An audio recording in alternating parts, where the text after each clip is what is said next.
This is your Tuesday Daily Delivery. I am Michael Rand. Plenty to get to today. Andrew Krammer joins me here in just a little bit. Film review time for the Vikings. Not pretty. They lost to the Lions on Sunday. You might know that already. The Lions did not have a win before that game. You might know that also. Pretty important game for the Vikings. You probably know that as well. We'll look at all that went wrong in that last drive. Some interesting numbers, too, in terms of blitzing that maybe make the approach more forgivable and the execution the thing that we should worry about more on that last drive. Also have my least favorite team is my favorite team with Keith Rashad. Not a great time talking about the Vikings at all, but it's still kind of fun to hash it all out. But first, what did I miss? Well, Timberwolves lost on Monday night to the Hawks. Gave up 25 three-pointers to Atlanta in the loss at Target Center. Final score in that one was 121-110.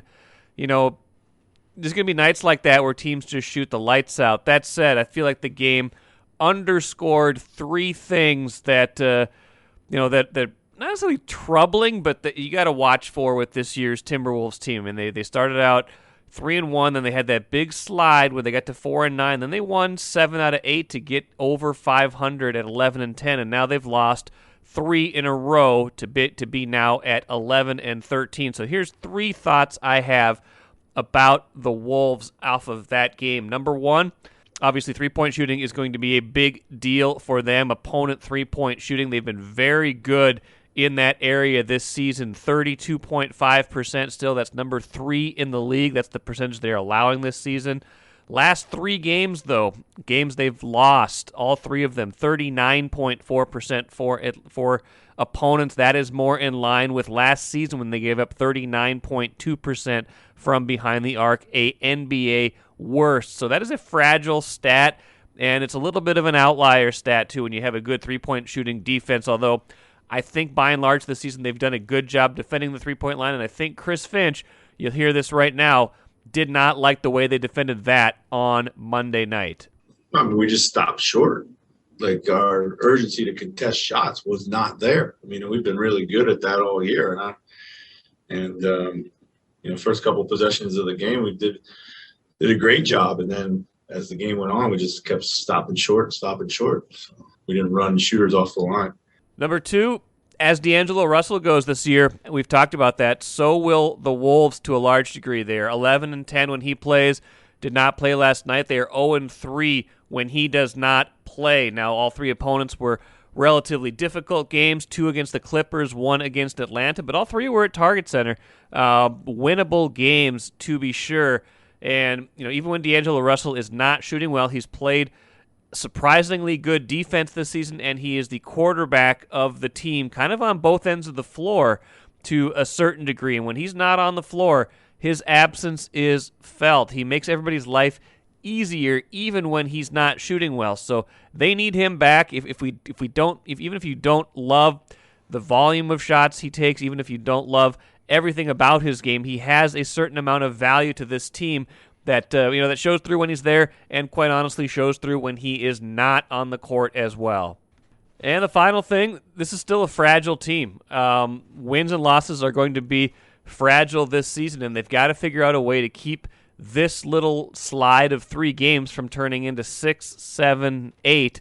Now that their schedule is a lot tougher. I mean, December was going to be a challenging month no matter what, and they're not really passing those tests right now that they're 0-3 in their last 3 games.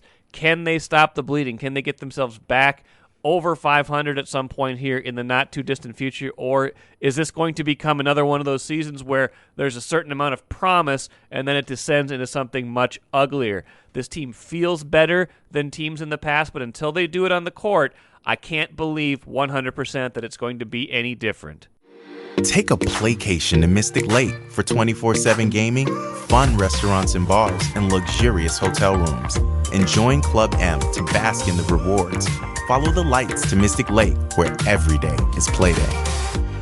It's film review time on Daily Delivery with Andrew Krammer. Does a great job covering the Vikings. Does a written film review. You can find that every Tuesday on StarTribune.com as well, and in your newspaper a little bit later on. Andrew, how are you? I'm doing well, Mike. Good to be on. Good to have you back. As we like to say on this segment, the film doesn't lie, and I would like to I want to spend some time on that final Detroit drive of the game. You and I were talking about that a little bit before we started recording. Some interesting kind of context that you brought to our conversation that I want you to share regarding blitzing, but also just, Detroit methodically getting the ball down the field and having just enough time, as it turns out, to get the go-ahead winning touchdown as time expired. From your point of view, as you rewatched kind of how that drive went down, kind of what do you think the thought process was going in, and where did things bog down for the Vikings, because they had been shutting Jared Goff down pretty well in that second half up to that point? Yeah, and I think where the conversation starts for a lot of people is just, why did you not pressure him? Why did you let Goff sit back there, a guy who really hadn't been part of a prolific offense yet with the Lions, had done pretty poorly in stretches of his tenure so far, and obviously hadn't won a game yet. Why did you sit back and let him do that? And I think a big part of that was, looking back through it, was sitting back was working. And it didn't, and you got to keep in context of the first half did not go well. Jared Goff hit 4 plays downfield for 20-plus yards, including one of those touchdowns to a wide-open tight end where Xavier Woods, who I thought had one of the worst games since he signed with the Vikings, was diving toward that play and looked like he was kind of caught too shallow as a single high safety in that instance. They had been hitting plays downfield on this defense. And so Mike Zimmer adjusted halftime by backing off even farther. And it worked. Goff didn't do much. I mean, I think it's easy to forget. The Lions offense did nothing in that second half. Goff went against a 4-man rush in the second half before the final drive. Goff went 1 of 7 for 8 yards, an interception, and a sack. And that's what Mike Zimmer's got in the back of his head. That's what that whole coaching staff is thinking when you're going into that final drive. You don't have a lot of guys in coverage. You don't have Patrick Peterson. You don't have Kendricks. You don't have Barr. You don't have a lot of the guys underneath you're trusting. So you're just sending everybody backward. To me, the failure and what we should be criticizing Zimmer for is not adjusting once Goff starts marching down the field. Once he reaches that point where there's a minute left and you had just given up, it was 3rd and 10. And they had backed like 7 guys, like 15 yards back. They were 5 yards beyond, even farther than the first down marker on 3rd and 10. And that was just against like 3 vertical routes. They leave a running back wide open underneath. He catches it. Alexander misses the tackle. Dantzler misses the tackle. That allows the guy to get out of bounds, stop the clock at midfield, pick up a first down, pick up their biggest gain of that last drive of 13 yards. And Zimmer still wouldn't adjust and still kept his guys back. And then, so what happened? 9-yard throw, 9-yard throw, kept marching down the field. So to me, the biggest criticism has got to be, how does Zimmer not adjust in that moment to want to apply some kind of pressure? Because their 4-man rush was not getting to him. Goff had clear, decisive throws. He knew where he wanted to go because everything was just kind of out in front and easy. And that's not where Mike Zimmer's defenses have always been best. That's why I think they suffer routinely in these moments, because he generally likes to confuse quarterbacks and make things muddied for them, not give them quick reads and throws, and then allow guys time to get pressure. There was no time to get pressure because that ball was coming out so quickly, and there was no adjustments from that coaching staff on that last drive. Well, the only adjustment was to go from a 4-man rush to a 3-man rush. Even less guys to get after the quarterback. Exactly. Then that final play, they drop 8 and into the line, and it looks great when you pause it and you're just seeing, like, right before the snap, you're seeing 5 guys standing right in front of the goal line. You're thinking that's exactly what you want. Even if you pause it right as all the Lions players get to the goal line and start turning around to Goff, it looks great because they're challenging routes right at the goal line, except one guy's not. And it's Xavier Woods. Xavier Woods is too far back in that end zone.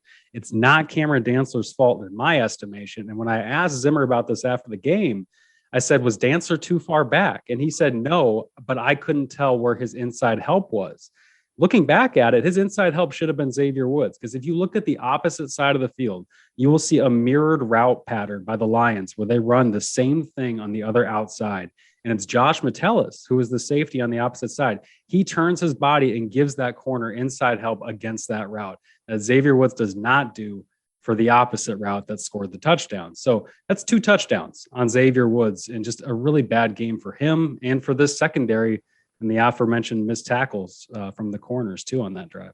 How much do we, chalk this up to personnel, and how much do we chalk this up to strategy? Because I think they kind of go hand in hand, and I think they're limited to a certain degree by all the players you listed that are out. They don't have their best pass rushers in right now. They were missing Kendricks and Barr, who like to do some good amount of blitzing from the linebacker spot. Don't have their full complement of corners right now. So you're talking all 3 levels have some pieces missing. So, that said, Zimmer obviously can't play exactly how he wants to play.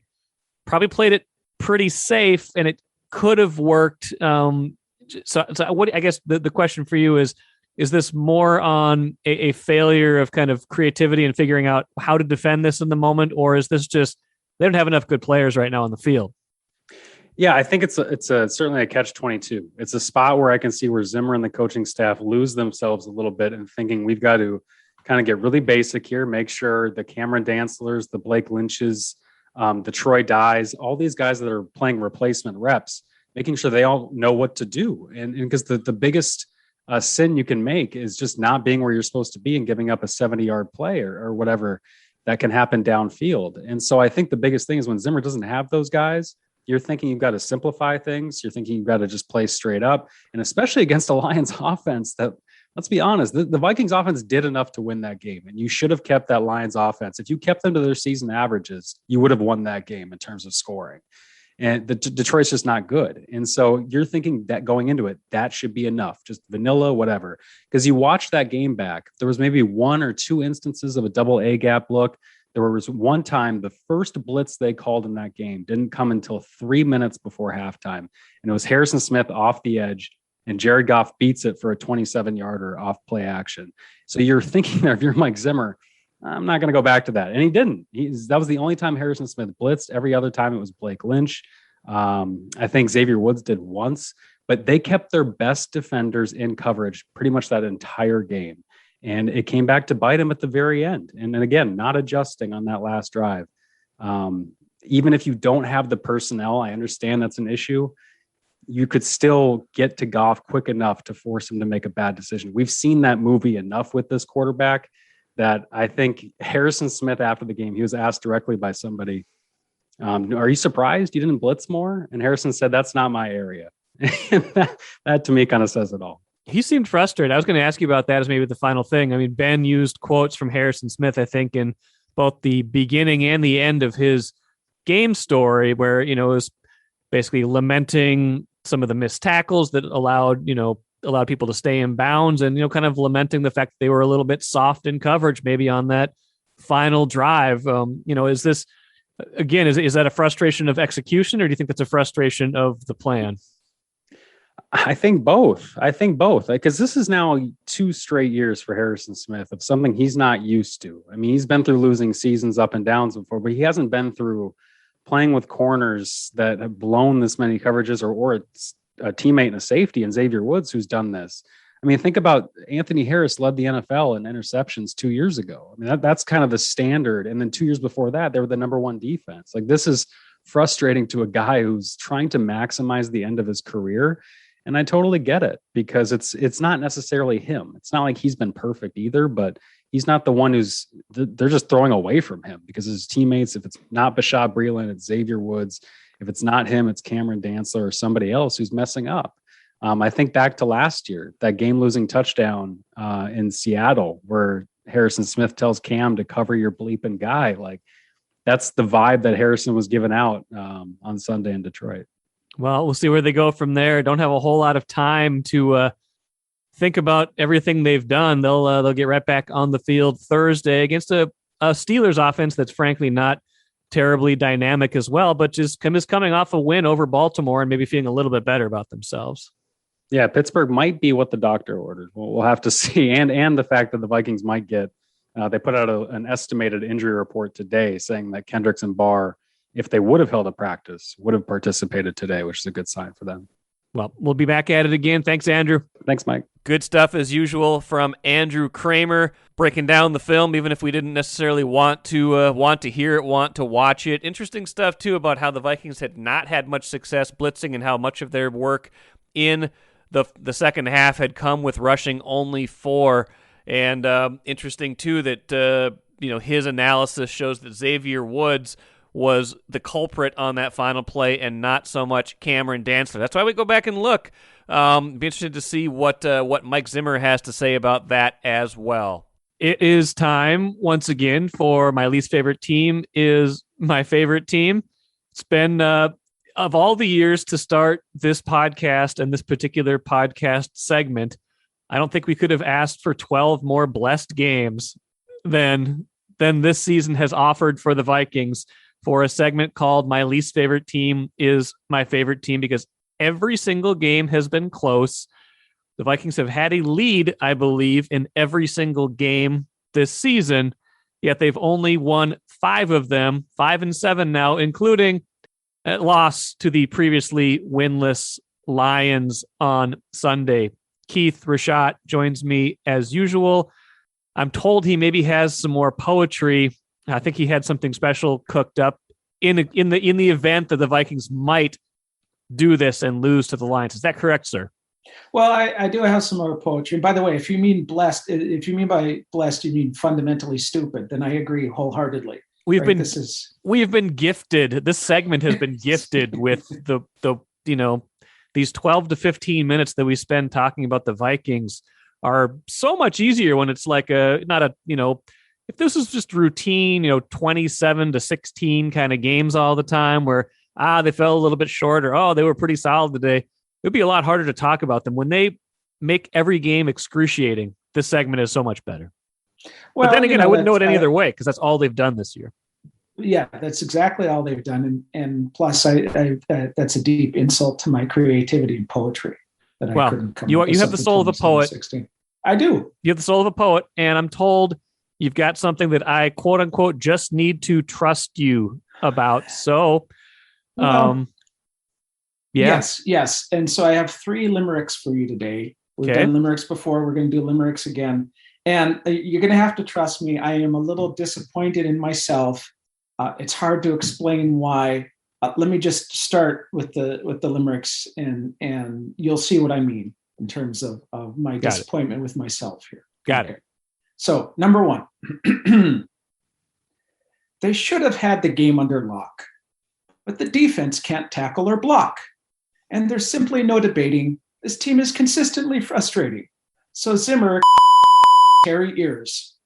Now, it was tough because I could not find a reasonable rhyme there. And so, okay. Yeah.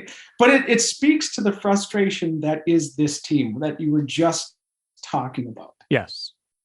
And how it's an unending series of utter stupidity and mistakes that would seem to be correctable, particularly playing against a team that was almost as equally determined to lose the game as the Vikings were.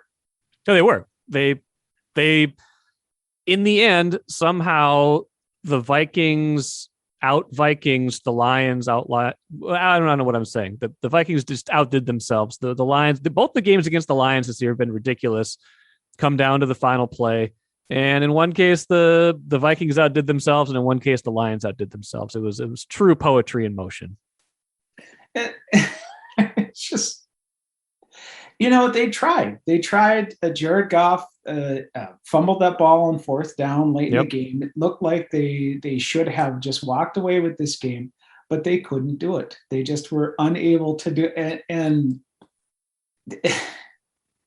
the utter level of frustration with this team is as high as it's been in a very, very long time, which is saying something with this particular organization. Yeah, it is. I mean, every game is frustrating. Every game has this level of something they could have done differently. And it's in this case, I think there was a lot of coaching mistakes, to be honest. And Andrew Krammer and I talked about it a little bit in the film review, that 2-minute drill at the end for Detroit, they let him off the hook, to borrow a phrase from a former Vikings coach when he was in Arizona, Dennis Green. I mean, I think if they are a little bit more aggressive in that final sequence and just are able to put a little bit more heat on Jared Goff, make him make throws that aren't so basic, I think they have a much better chance of winning that game. Well, you and I have talked about it, and I am very far from a football expert. I am somebody who's just happened to watch the game his entire life. I am a big fan and nothing more than that. But as somebody who has watched plenty of football, even if I can't break down the A gap and the X's and the O's and what have you, we have talked so many times about how this defense is not just bad, but the only time that it has success is when it gets some pressure.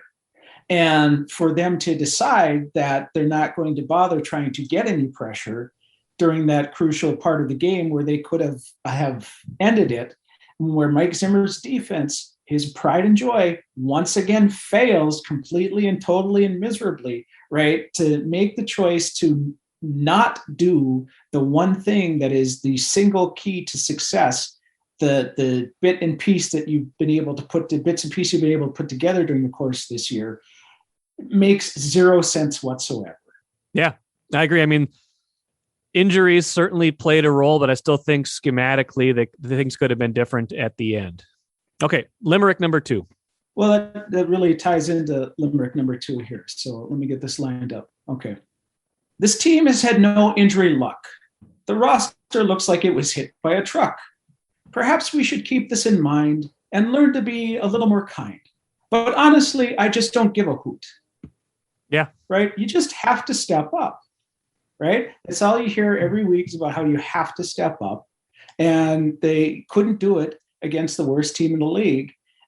And they didn't do it exactly as we just said, the things that they needed to do in order to have success on defense. And so it just was, even with all the injuries and what have you, and the bad position that this team was in, this still was a game that they absolutely should have and could have won.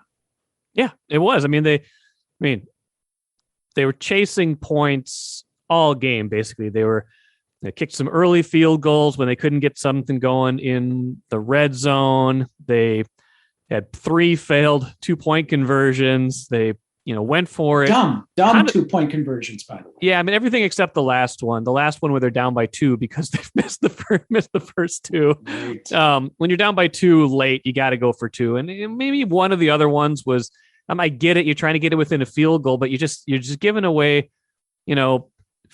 fairly certain 1 point. And Greg Josephs missed a couple, but that's not why they were going for it.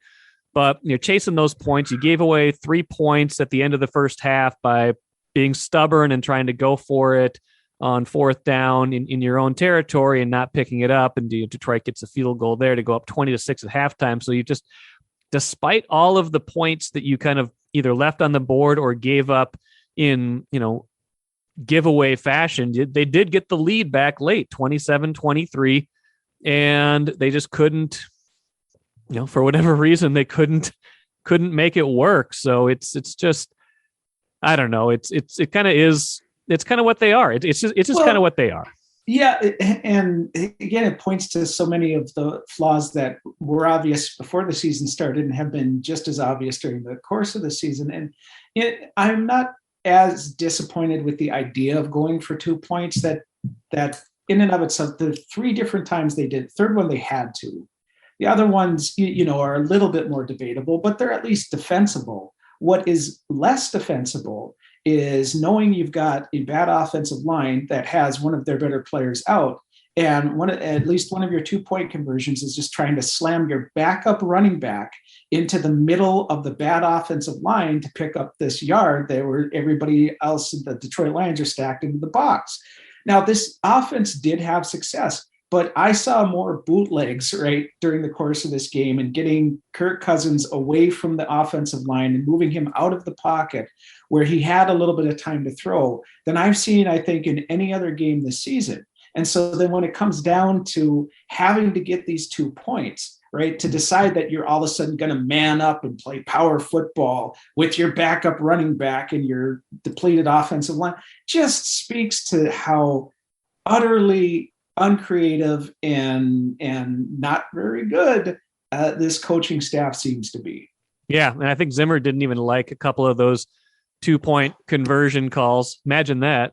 Well, but then, okay, Mike Zimmer throwing another offensive coordinator under the bus. That's never happened before. That's never happened before. This overpaid defensive coordinator suddenly, doesn't want to take responsibility for the entirety of his team. Boy, that's just, it's unbelievable. It's been a mess. All right, let's hear the third one. Well, that actually speaks to the third one as well. This is great. It's seamless. We got this thing down. So it's time to replace all the brass. This team has completely run out of gas. Instead of the playoffs, we should be talking about layoffs. Spielman and Zimmer can kiss my fat cactus. Your fat cactus, huh? That's right. Okay. That would be unpleasant to kiss a cactus.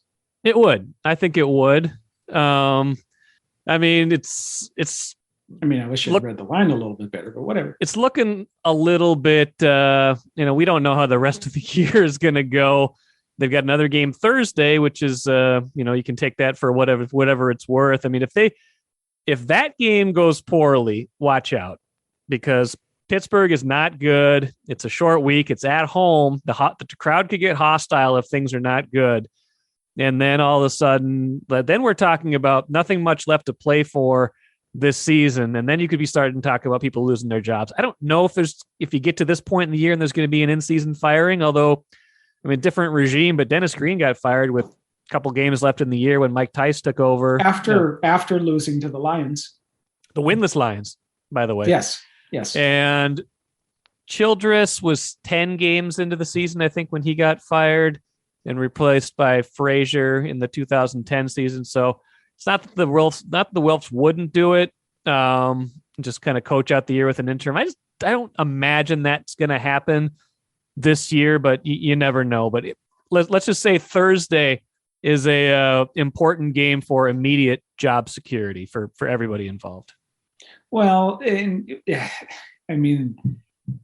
what extent is there any job security left, though? Right? Even if they do win, even if they somehow squeak into the playoffs as a 7th seed, there's no way they're going anywhere in the playoffs. And the problems that this team has were obvious, again, to someone like me, who is just a lifelong football fan, not an insider, not an X's and O's guy, not a former coach, not a former player, right? They were obvious to me, which means that they had to have been obvious to many other people as well, too.